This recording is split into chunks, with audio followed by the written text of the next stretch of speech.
પુરુષોત્તમ ભગવાનની જય। આજે આપણે 8મા અધ્યાયનું પઠન કરશું।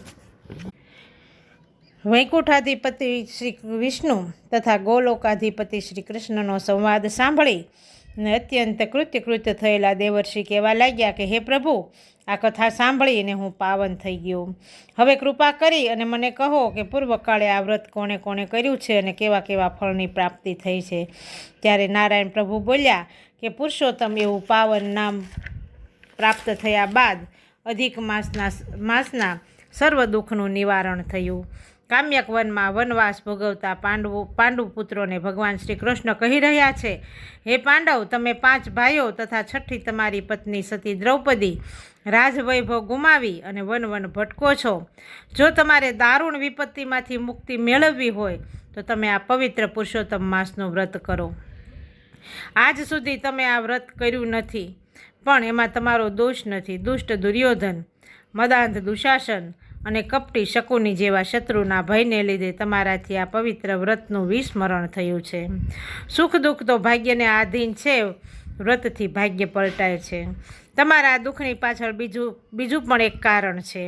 એ કારણ જાણવા માટે તમારે દ્રૌપદીના પૂર્વજન્મની વાત સાંભળવી પડશે। તો સાંભળો। સતી દ્રૌપદી પૂર્વજન્મમાં મહાજ્ઞાની મહાતપસ્વી એવા મેઘાવી નામના ઋષિની પુત્રી હતી। એનું નામ હતું મેઘવતી।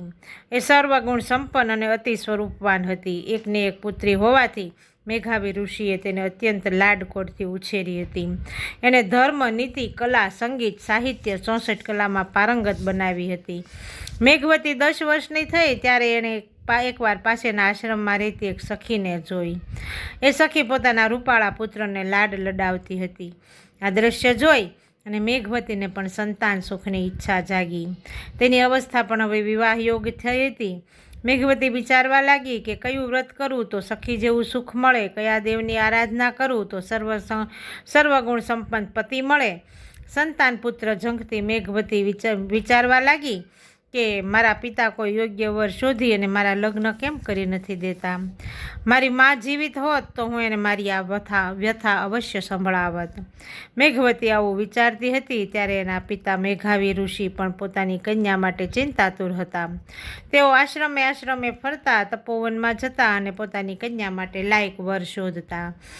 અતિ ચિંતાના કારણે ઋષિ મેઘાવી માંદગીમાં સપડાયા। પિતાની ભયંકર માંદગી જોઈ મેઘવતીનું હૈયું પણ બેસી ગયું। મરણ પથારીએ પડેલા મેઘાવી ઋષિએ ત્રુટક શબ્દમાં પોતાની ચિંતા જણાવી અને પ્રભુનું નામ સ્મરણ કરવા લાગ્યા। હે ત્રિલોકનાથ, હે દીનદયાળ, હે દયાનિધિ, સંસારની માયામાં સપડાયેલા અધમ જીવને મુક્તિ આપો। ઋષિનો આર્તનાદ સાંભળીને ભગવાન વિષ્ણુએ પોતાના દૂતોને મોકલ્યા અને ઋષિના આત્માને વૈકુંઠમાં સ્થાન આપ્યું। પિતાના અકાળ મૃત્યુથી મેઘવતીના શોકનો પાર ન રહ્યો। પિતાનું શબ ખોળામાં લઈ અને કરુણ રુદન કરવા લાગી। એનો આક્રંદ જોઈ અને વનના વૃક્ષો અને પથ્થરો પણ રડવા લાગ્યા। મેઘવતી કરુણ અવાજે પોકાર કરવા લાગી કે હે તાત, મને નિરાધાર છોડીને કેમ ચાલ્યા ગયા? હવે મારી કોણ સંભાળ લેશે? કોણ મને અન્ન આપશે? કોણ વસ્ત્ર આપશે? આવા અઘોર વનમાં હું એકલી અબળા કેમ કરીને રહીશ? હે તાત, મને પણ તમારી સાથે લઈ જાઓ। વૃક્ષો, પર્વતો, નદીઓ, નાળાને પણ રડાવે એવો ઋષિકન્યાનો કરુણ વિલાપ જોઈ, સાંભળી અને આસપાસના આશ્રમોમાં વસતા ઋષિમુનિઓ ત્યાં દોડી આવ્યા અને મેઘવતીને સાંત્વન આપવા લાગ્યા। બધાએ ભેગા મળી ઋષિના શબનો અગ્નિ સંસ્કાર કર્યો।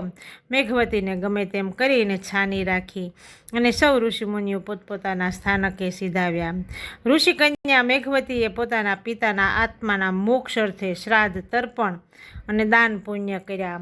એની હાલત ગાય વગરની વાછરડી અને જળ વિનાની માછલી જેવી હતી, પણ સમય સ્વયં બધા દર્દનો ઈલાજ છે। કાળ વીતતા દુઃખ વિસારે પડ્યું અને મેઘવતીનો શોક થોડોક હળવો થવા લાગ્યો। આ સાથે 8મો અધ્યાય સંપૂર્ણ। બોલો પુરુષોત્તમ ભગવાનની જય।